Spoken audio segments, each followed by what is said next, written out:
Bismillahirrahmanirrahim. Assalamualaikum warahmatullahi wabarakatuh.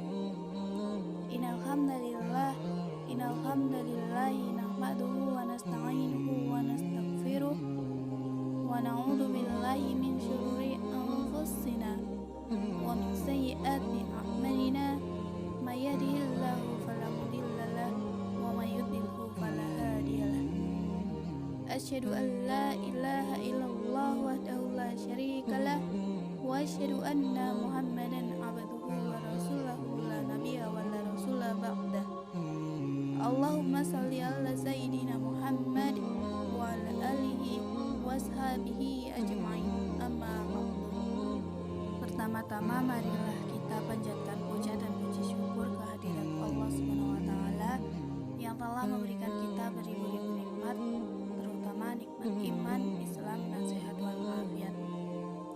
Tak lupa salawat serta salam selalu kita curahkan kepada junjungan besar kita, Nabi Muhammad Sallallahu Alaihi Wasallam.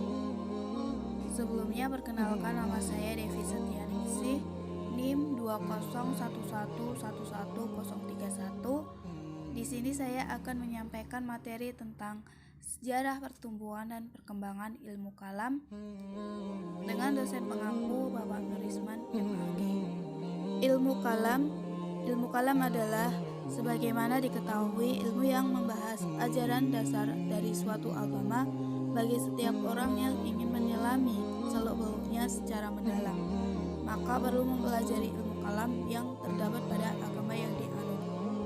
Ibnu Khaldun juga menegaskan dalam bukunya Muqaddimah, agama pada mulanya belum memerlukan ilmu dan kecenderungan, melainkan agama masih merupakan hukum-hukum syar'i dalam bentuk perintah dan larangan Tuhan, dan kebanyakan orang Islam hafal akan hukum-hukum tersebut serta tahu sumbernya ialah Al-Quran dan Al-Hadis.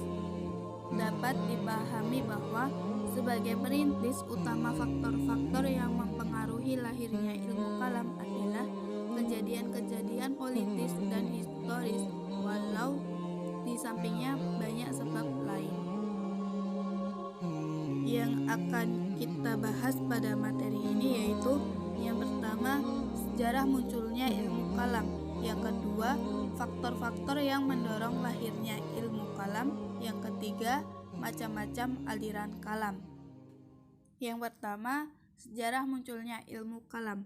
Sejarah munculnya persoalan-persoalan ilmu kalam disebabkan faktor-faktor politik pada awalnya setelah Khalifah Utsman terbunuh kemudian digantikan oleh Ali menjadi khalifah.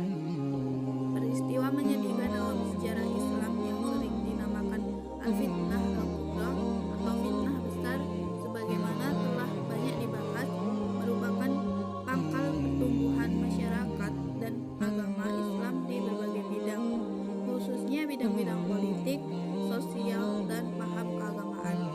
Maka ilmu kalam sebagai suatu bentuk pengungkapan dan penalaran paham keagamaan juga hampir secara langsung tumbuh dengan bertitik tolak dari fitnah besar itu. Yang kedua, faktor-faktor yang mendorong lahirnya ilmu kalam. Yang pertama, faktor yang timbul dari dalam atau internal faktor. Dapat diketahui bersama bahwa faktor dari dalam ini didorong oleh adanya A. Faktor yang terdapat dalam kandungan Al-Quran. B. Faktor yang datang dari kaum muslimin. Yang kedua, faktor yang timbul dari luar atau eksternal faktor. Agama Islam tidak hanya dianut oleh bangsa Arab jahiliyah saja yang tanpa budaya, melainkan juga dipeluk oleh penganut-penganut agama lain seperti agama Yahudi, Nasrani, dan lain-lain. Mereka sengaja atau tidak memasukkan unsur-unsur ketuhanan yang berbeda-beda dengan unsur ketuhanan menurut Islam ke dalam masyarakat Islam. Yang ketiga, macam-macam aliran kalam. Yang pertama, aliran Khawarij. Munculnya nama golongan Khawarij adalah setelah peristiwa Tahkim, yaitu sebagai upaya menyelesaikan peperangan antara Ali bin Abi Thalib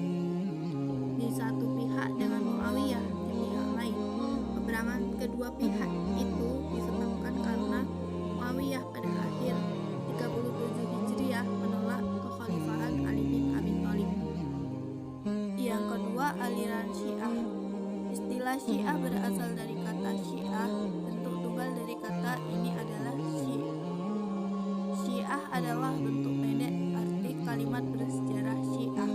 Ali artinya pengikut Ali, yang berkenaan tentang Quran surat Al-Bayyinah ayat Khairul Bariyah. Saat turunnya ayat itu, Nabi Shallallahu Alaihi Wasallam bersabda, "Wahai Ali, kamu dan pengikutmu adalah orang-orang yang beruntung." Pengertian umum, Muslim Syiah percaya bahwa keluarga Muhammad adalah sumber pengetahuan terbaik tentang Quran dan Islam, guru terbaik tentang Islam setelah Nabi Muhammad, dan pembawa serta penjaga terpercaya dari tradisi sunnah. Yang ketiga, aliran Murji'ah. Dalam konteks historis lahirnya aliran Murji'ah pada abad pertama Hijriah, pada saat ibu kota kerajaan Islam dari Madinah pindah ke Kufah, kemudian pindah lagi ke Damaskus. Yang keempat, aliran Qadariyah. Qadariyah adalah sebuah ideologi di dalam akidah Islam yang muncul pada pertentangan abad pertama Hijriah di Basrah, Irak. Kelompok ini memiliki keyakinan mengingkar takdir, yaitu bahwasanya perbuatan makhluk berada di luar kehendak Allah dan juga bukan ciptaan Allah. Para hamba berkehendak bebas menentukan perbuatannya sendiri, dan makhluk sendirilah yang menciptakan amal dan perbuatannya sendiri tanpa adanya andil dari Allah Subhanahu wa Ta'ala. Yang kelima, aliran Jabariyah. Nama Jabariyah berasal dari kata jabaro yang artinya memaksa atau mengharuskan mengerjakan sesuatu. Yang keenam, aliran Mu'tazilah. Mu'tazilah adalah merupakan salah satu aset kekayaan dalam khasanah pemikiran dunia Islam, khususnya dalam bidang teologi. Mereka telah banyak menyambungkan jasanya dalam perkembangan dan kemajuan keintelektualan Islam dalam jangka panjang. Hal ini mengingat bahwa secara umum kaum Mu'tazilah adalah merupakan sosok muslim luar dalam.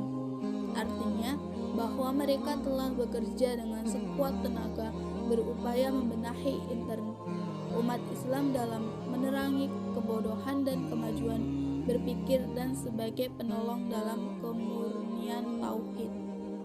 Yang ketujuh, aliran Al-Asy'ariyah. Asy'ariyah adalah salah satu aliran teologi dalam Islam yang sampai saat ini masih tetap hidup di masyarakat Islam, yang berasal dari nama seorang pendiri, yaitu Hasan Ali bin Ismail Al-Asy'ari, keturunan dari Abi Musa Al-Asy'ari, yang memiliki nama lengkap Abul Hasan bin Ismail bin Ishaq bin Salim bin Abdillah bin Musa bin Abi Burdah bin Abi Musa Al-Asy'ari. Yang kedelapan, aliran Al-Maturidiyah. Prinsip-prinsip dasar ajaran Islam yang mencapai puncaknya pada abad kedua dan ketiga Hijriah, abad ke-8 dan ke-9 Masehi, telah mengiringi para ulama kepada penggunaan argumen-argumen rasional dalam membahas tentang Tuhan dan hubungannya dengan manusia dan alam semesta. Hal ini menurut Ayyub Ali telah mengakibatkan lahirnya sebuah ilmu pengetahuan baru dalam lapangan pemikiran muslim yang dikenal dengan ilmu kalam. Kesimpulan yang dapat kita ambil, ilmu kalam adalah ilmu yang membahas ajaran dasar dari suatu agama bagi setiap orang yang ingin menyelami seluk-beluknya secara mendalam. Maka perlu mempelajari ilmu kalam yang terdapat pada agama yang dianut. Munculnya persoalan-persoalan ilmu kalam disebabkan faktor-faktor politik pada awalnya setelah Khalifah Utsman terbunuh, kemudian digantikan oleh Ali menjadi khalifah. Peristiwa menyedihkan dalam sejarah Islam yang sering dinamakan al-fitnah al-kubra atau fitnah besar, sebagaimana telah banyak dibahas, merupakan pangkal pertumbuhan masyarakat dan agama Islam di berbagai bidang, khususnya bidang-bidang politik, sosial, dan paham keagamaan. ilmu kalam sebagai suatu bentuk pengungkapan dan penalaran paham keagamaan juga hampir sejalan langsung tumbuh dengan bertitik tolak dari fitnah besar